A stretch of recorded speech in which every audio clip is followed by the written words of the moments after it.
Welcome to Business Card Essentials. In this video, we'll be learning how to use business cards to get the clients in the door to your advantage using the old-fashioned method of business card marketing. Now, a lot of you are actually using the new method of getting business contact, and it is as simple as using a phone.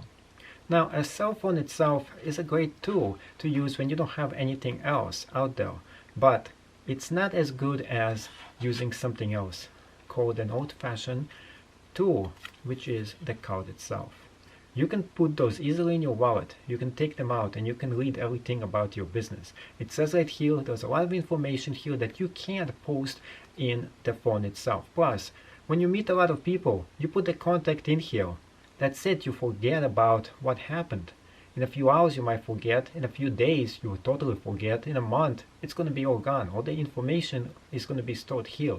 But if you want to contact somebody, this is still there. It is a physical item, and physical always wins when it comes to marketing and getting the client into the door. So I always carry my business cards at all times with me, right there in my pocket. I also suggest to get a fancy business card holder. The reason for that is quite simple. It looks better, it is more presentable, and it makes you look more professional. Plus, you can hold a bunch of business cards all at the same exact time. There's a few specifics you should have in the business cards, but right now I want you to focus on how to communicate with the client, how to get them to talk to you in order for you to sell your business. And before you go and give them the business card itself, you want to sell your business enough so they don't go about and trash this business card right in the dumpster or just recycle it. That's the last thing you want to actually happen to you. How many times have you given out something, some piece of information, a business card or a phone number, and never to hear from the client back? It is very simple. Relationships do matter. You got to create a relationship with your client. They got to know you. And once they know you enough and they feel comfortable with you, they will share some information with you. So the first step for you is to familiarize yourself with them, talk about them, get to know them, see what is going on in their life, handshake them, talk to them. After you talk enough, and sometimes you can talk 2 minutes, 3 minutes, 5 minutes, sometimes you'll talk like 20 minutes before you will see you're comfortable enough to present your business and to talk to them about your business and why they should do business with you. With eBay dropshipping, if that's for the business that you're actually doing, the last thing you want to tell them is you're in the dropshipping business.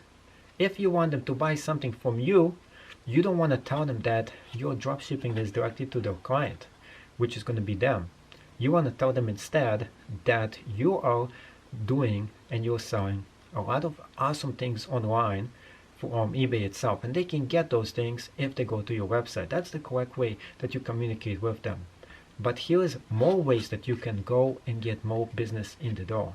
Those business cards, you can go in your favorite bank, and sometimes they let you display a bunch of things that related to your business right on the table and just leave it there for a week. Banks such as KeyBank used to actually do this. And it was pretty cool because you could display your business, people would take your business card and they might actually contact you. So business card will work this way. Another thing is when you go to banks, sometimes they have a billboard. Some grocery store have them, some laundry mats, a lot of different locations have a billboard where you can hang different kind of business cards in there.